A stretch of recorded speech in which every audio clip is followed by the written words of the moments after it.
Tony Quant from Wire TV here alongside Alex Reid. So Alex, it was only a couple of months ago we last spoke backstage at an event. You've obviously now got an opponent announced for Bellator 158, Manuel Garcia. So was that a name that was on the list of potential opponents? I mean, obviously you said you've been called out by many. Yeah. Was Manuel a surprise? Was it a name you know even? Weirdly, about 5 years ago, I was due to 6 years ago, I was due to fight him in Barcelona. So I wasn't on the agenda at all. But when I saw him, okay, he's a reasonable guy, probably the same. He's a little bit older than me. He's a pioneer, so I looked at him. He's had 29 wins, 19 losses. He's had a lot of experience. But he's older, so that's what I need right now. I need someone just to get back in there.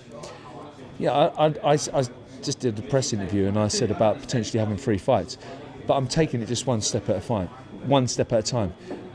But ultimately, in my heart, I could see myself doing this for another 2 years. But I don't want to jump straight back on it. Well, I am straight back in the deep end. I'm fighting in front of 10, 15,000 people live on TV, but let's try and control as much as things as we can. So he's a sensible opponent right now. He presents a little bit of danger. Where is that danger? Simply for the fact he's active. He fought 3 times last year. He was supposed to fight in January, and he's lost his last few. But I've watched him. I mean, I believe I have a much better all-round game. I'm more focused, more aggression, have a better team. So I'm confident. I listen to my trainers because it's been a while. I'm like, it's nervy. God, can I do this? You always have those little doubts, niggling doubts if you haven't done it for a while. So, but I trust my trainers and look at him. I'm starting to get that confidence back in myself. Hang on a minute, really? Sort it out. Give him a little slap around the face. You can do this. You can. So I'm treating this fight as a warm-up to get back in there, really. But he still offers danger. He's taken people out, especially with leg locks. I can't muck up.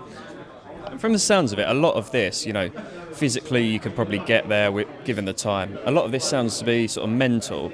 So how are you preparing mentally for getting back into the cage? Because it's all well and good going to the gym, going through your sparring, getting punched in the face, punching guys.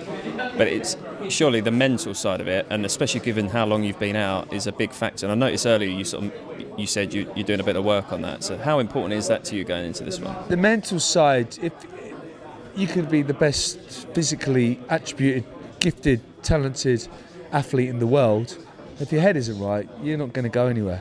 Now, your head comes right by preparation. And where I've not been in the gym, when I was in the gym, not 10 years ago, 5 years ago, training every day with badasses all the time, the confidence you have is unreal. You can walk into the most hostile, dangerous environment and you feel peaceful and relaxed because you're just ready. You trust your own ability.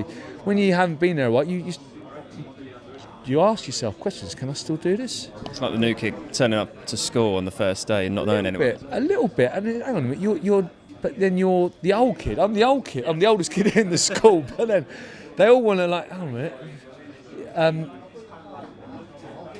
So mental relaxation. I need to be dynamically relaxed when I'm not so relaxed like bang. I need to be relaxed but ready.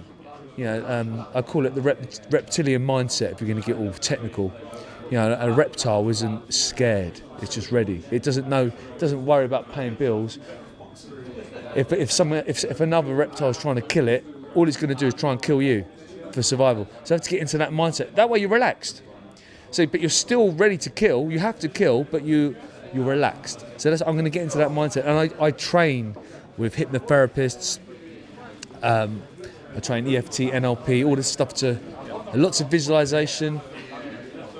For me, right now, I don't want to get in there, but like a berserker. And calm, enjoy the experience. And it's a big old challenge because all those people watching you, this is a big event, the O2 Arena. Whew, I can imagine it as I'm thinking of it now, walking in. Cool, blimey. But rather than thinking, cool, blimey, this is scary. Wow, this is good. this is exciting, and use the energy of the crowd, the people chanting, the people booing, and use that as energy to empower me to make me stronger, better. You've been through a hell of a lot in your life, good, bad and ugly. I'm not going to touch on all of it, but where does this experience rank?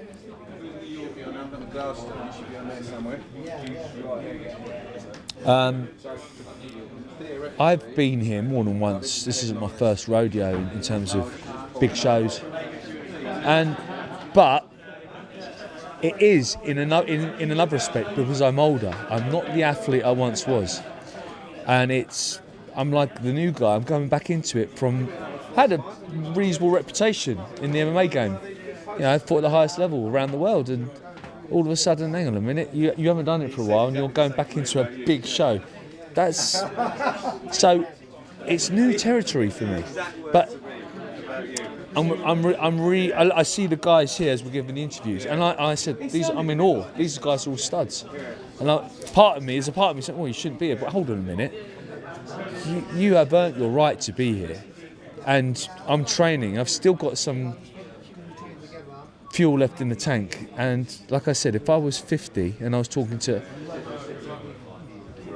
myself for time travelling to a 40-year-old me, which I am now, I said, why didn't you do it? Go for it now. So I've got the opportunity to do this, and it's scary, but I'm going to do it.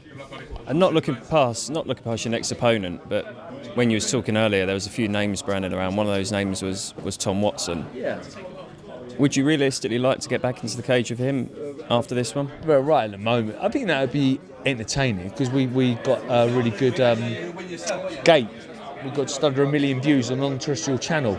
So, I mean, that I'm looking at on a business side. But there's another side of me that we had a bit of bad blood before that. But I mean, I'm highly supportive and a big fan of him. You know, I think he's achieved. I was a big fan when he was in the UFC, and I was really impressed when he got win bonus, knockout and performance of the night when he was here in the O2. I thought, wow. I don't know what his level is at the moment, but I wouldn't imagine him on the same level at the moment. Yeah, let's see. That would be great if I could get back to that level, and we could all make a few quid, and it'd be fun. You know. And what are your predictions for the fight against Garcia? How do you see the fight going?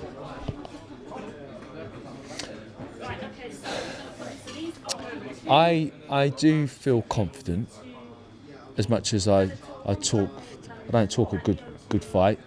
You know, it might not sound very confident because I feel old and stuff, but I feel very confident. I know when I'm in there, I transform. The person who is a little bit scared now isn't the person who'll be in there. I do all this hypnosis. I say the magic words, and I've said this before. Prince Adam turns into He-Man, and I become the Reidinator, and I can do extra magical things.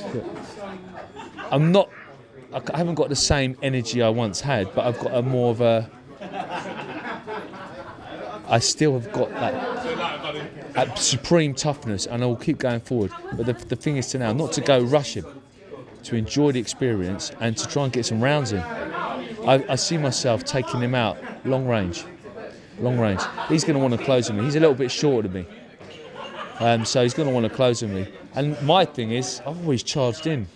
I want to slow down, and I see myself doing that, taking the centre of the cage and just boxing his head off.